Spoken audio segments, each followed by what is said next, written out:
LDFിൻ്റെ ആഭിമുഖ്യത്തിലുള്ള ജില്ലാ റാലികളാണ് പൊതുവെ നടക്കുന്നത്. 6ാമത്തെ ജില്ലയാണിത്. അതിൻ്റെ ഭാഗമായാണ് ഈ മഹാസമ്മേളനം ഇന്ന് ആലപ്പുഴ കടപ്പുറത്ത് ചേരുന്നത്. യഥാർത്ഥത്തിൽ 4 വർഷം എന്ന് പറയുമ്പോൾ ഈ 4 വർഷം പൂർത്തിയാക്കിയ ഗവൺമെൻറ്റിന് മറ്റൊരു പ്രത്യേകതയുണ്ട്. അതിന് മുൻപുള്ള 5 വർഷം 2016 മുതൽ 21 വരെ അധികാരത്തിലിരുന്ന LDF സർക്കാരിൻ്റെ തുടർച്ചയാണ് ഈ സർക്കാർ. 2021 തെരഞ്ഞെടുപ്പിൽ നമ്മുടെ കേരളത്തിൻ്റെ സമീപകാല ചരിത്രം തിരുത്തിക്കൊണ്ട് LDF തന്നെ തുടർന്ന് ഭരിക്കണമെന്ന് ജനങ്ങൾ തീരുമാനിച്ചുകൊണ്ട് LDFന് 2021 തുടർഭരണം സമ്മാനിക്കുകയായിരുന്നു. അങ്ങനെ കണക്കാക്കിയാൽ 2016 അധികാരത്തിൽ വന്ന LDF സർക്കാരിൻ്റെ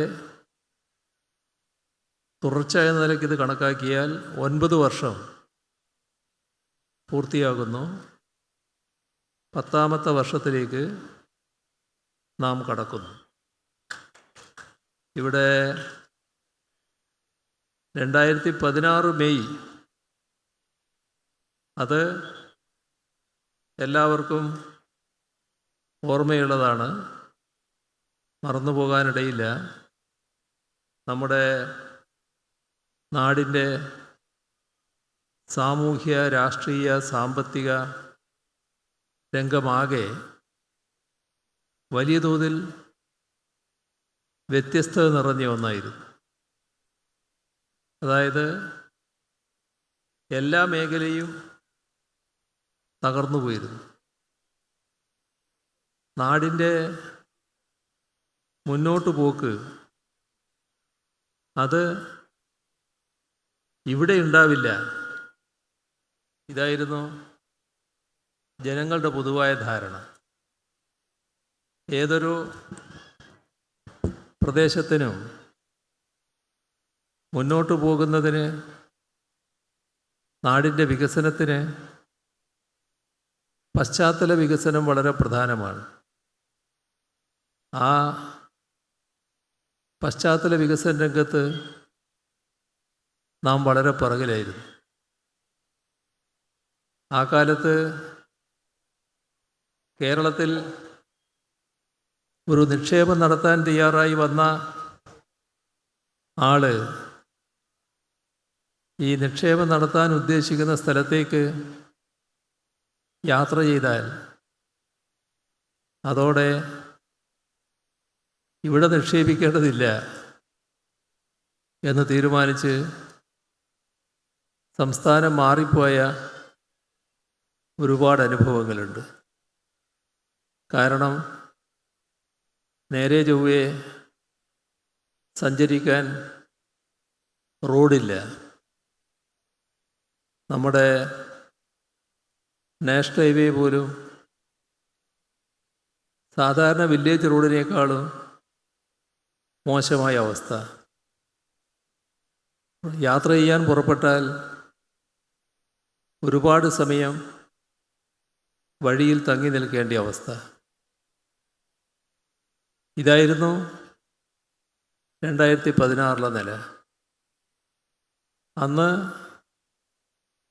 നമ്മുടെ നാടിൻ്റെ പശ്ചാത്തല വികസന രംഗം ഇനി ആർക്കും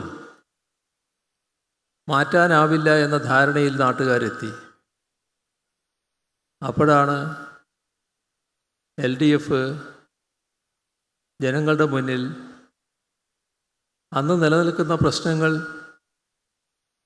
എങ്ങനെയാണ് പരിഹരിക്കുക എന്ന് പറഞ്ഞുകൊണ്ട് 600 ഇനങ്ങളടങ്ങിയ ഒരു പ്രകടന പത്രിക അവതരിപ്പിക്കുന്നത്. ആ പ്രകടന പത്രിക ജനങ്ങൾ പൊതുവെ സ്വാഗതം ചെയ്തു. LDFന് നടത്താനാകും എന്ന പ്രതീക്ഷ അവർ വെച്ചു. അതിൻ്റെ ഭാഗമായി ഒരു ചൊല്ല് നാടാകെ ഉയർന്നു വന്നു. അതായിരുന്നു, LDF വരും, എല്ലാം ശരിയാകും എന്ന ചൊല്ല്. ആ ചൊല്ല് ഇപ്പോൾ പരിശോധിച്ചാൽ പൂർണ്ണമായും യാഥാർത്ഥ്യമായി എന്നാണ് കാണാൻ നമുക്ക് സാധിക്കുക. ഓരോന്നിൻ്റെയും വിശദാംശങ്ങളിലേക്ക് ഞാൻ പോകുന്നില്ല. നാഷണൽ ഹൈവേ എടുത്താൽ നാഷണൽ ഹൈവേ ഇപ്പോൾ നേരത്തെ നമ്മുടെ അധ്യക്ഷൻ ചൂണ്ടിക്കാണിച്ച രീതിയിൽ കാസർഗോഡ് മുതൽ തിരുവനന്തപുരം വരെ സഞ്ചരിക്കുന്ന ഏതൊരാൾക്കും മനസ്സിൽ വല്ലാത്തൊരു കുളിർമ അനുഭവപ്പെടുകയാണ്. കാരണം ചില ഭാഗം ഇപ്പോൾ തന്നെ പൂർത്തിയായി. അതിവേഗതയിൽ അതിലൂടെ പോകാം. കുറച്ച് വരുമ്പോൾ ചെറിയ തടസ്സങ്ങളുണ്ട്, പക്ഷേ പണി അവിടെ നടക്കുകയാണ്. ഈ വേഗതയിൽ വന്നയാൾ കുറച്ച് മാസങ്ങൾ കഴിഞ്ഞാൽ ഇതിലൂടെയും ഇതേപോലെ സഞ്ചരിക്കാമല്ലോ എന്ന കണക്കൂട്ടലിലാണ്. നമ്മുടെ എറണാകുളം വിട്ട് ആലപ്പുഴയിലേക്ക് കടക്കുമ്പോൾ ആലപ്പുഴയുടെ മുഖച്ഛായ തന്നെ മാറുമാറാണ് ആ റോഡിൻ്റെ വരവ് കാണുന്നത്. ഇത് നമ്മുടെ നാട് സാധ്യമാക്കിയത് 2016 UDF സർക്കാരായിരുന്നു തുടർന്ന് ഇവിടെ ഉണ്ടായതെങ്കിൽ എന്താകുമായിരുന്നു അവസ്ഥ? കൂടുതൽ തകർച്ചയിലേക്ക് നീങ്ങുമായിരുന്നു. LDF ഇവിടം വിട്ടുപോയ നാഷണൽ ഹൈവേ അതോറിറ്റിയെ ക്ഷണിച്ചിങ്ങോട്ട് വരുത്തി നമുക്ക് ഭൂമി ഏറ്റെടുക്കാം, ആവശ്യമായ എല്ലാ കാര്യങ്ങളും ഞങ്ങൾ സഹായിക്കാം എന്ന് അങ്ങോട്ട് ചെന്ന് പറഞ്ഞു. നാം കാണേണ്ടത്, ഒരു പൈസ സാധാരണഗതിയിൽ സംസ്ഥാന സർക്കാർ ചെലവിടണ്ട, എല്ലാം നാഷണൽ ഹൈവേ അതോറിറ്റിയാണ് വഹിക്കുക. ഭൂമി ഏറ്റെടുത്ത് കൊടുക്കേണ്ടത് സംസ്ഥാന സർക്കാരാണ്. ആ ഭൂമി ഏറ്റെടുത്ത് കൊടുക്കാൻ ആ കാലത്തെ UDF സർക്കാർ തയ്യാറായില്ല. LDF ഭൂമി ഏറ്റെടുക്കാൻ തയ്യാറായപ്പോൾ തടസ്സവാദം നാഷണൽ ഹൈവേ അതോറിറ്റിയുടെ ഭാഗത്ത് നിന്ന് വന്നു. അവർ പറഞ്ഞു, നിങ്ങളുടെ നാട്ടിൽ വലിയ വിലയാണ് ഭൂമിക്ക്, ഞങ്ങൾക്കാകില്ല ഇത്രയും വില കൊടുത്ത് ഭൂമി എടുക്കാൻ. നാം കാണേണ്ടത്, ഇന്ത്യയിൽ ഒരിടത്തും നാഷണൽ ഹൈവേ അതോറിറ്റി അല്ലാതെ സംസ്ഥാന സർക്കാർ ഭൂമി ഏറ്റെടുക്കുന്നതിന് വില കൊടുത്തിട്ടില്ല.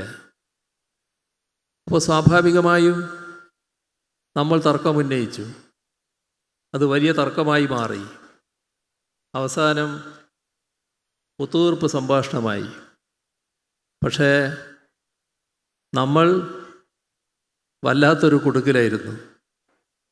രാജ്യമാകെ നാഷണൽ ഹൈവേ വികസിച്ച് കിടക്കുന്നു. നമ്മുടെ നാട്ടിൽ മാത്രം നാഷണൽ ഹൈവേ ഇല്ല, നല്ല റോഡില്ല. നാടിൻ്റെ വികസനത്തിന് ഇതൊഴിച്ചുകൂടാത്തതാണ്. അപ്പോൾ ആ സാഹചര്യത്തിൽ നാം കേന്ദ്ര സർക്കാർ വെക്കുന്ന കർക്കശമായ വ്യവസ്ഥകൾക്ക് കീഴ്പ്പെടുന്ന സാഹചര്യം വന്നു. അല്ലെങ്കിൽ നാടിൻ്റെ വികസനത്തിന് തടസ്സം വരും. അങ്ങനെ ആ സംഭാഷണത്തിൽ ഭൂമിയുടെ ഭൂമിയുടെ വിലയുടെ 25% സംസ്ഥാന സർക്കാർ നൽകാമെന്ന് ഏൽക്കേണ്ടി വന്നു. 5600 കോടി രൂപ നമ്മുടെ സംസ്ഥാനം കേന്ദ്രത്തിന് കൊടുത്തു. അതിനു മുൻപ് ഒരു സംസ്ഥാനവും കൊടുത്തിട്ടില്ല. അതിന് ശേഷവും ഒരു സംസ്ഥാനവും കൊടുത്തിട്ടില്ല. നമ്മുടെ സംസ്ഥാനത്തിന് മാത്രം ഇത്തരമൊരു പിഴ എന്തുകൊണ്ട്? UDF കാണിച്ച കെടുകാര്യസ്ഥത കൊണ്ട്. UDFൻ്റെ കെടുകാര്യസ്ഥതയ്ക്ക് നമ്മുടെ നാട് കൊടുക്കേണ്ടി വന്ന വിലയാണ് 5600 കോടി രൂപ.